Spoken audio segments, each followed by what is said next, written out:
Kdo vse je lahko prevzemnik podjetja ter kako pripraviti podjetje in podjetnika na prenos lastništva v podjetju?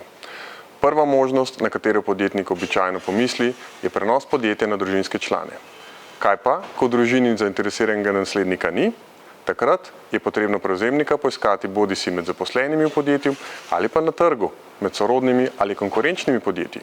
Idealno takšnimi, ki s prevzemom podjetja lahko realizirajo določene sinergije, kar podjetju daje še posebno vrednost na trgu. Moje ime je Tomo Senekovič, sem idejni vodja in ustanovitelj Borze posla, kjer pomagamo pri iskanju prevzemnikov tistim podjetnikom, ki svojega naslednika v podjetju niso našli znotraj družine. Vabim vas, da se nam pridružite na 11. konferenci za mikro, mala in srednja podjetja v organizaciji Podjetniško-trgovske zbornice, kjer bomo prenos lastništva v zasebnem podjetju obdelali z vseh vidikov: davčnih, pravnih, finančnih, procesnih in psiholoških. Se vidimo 18.4. na Brdu pri Kranju.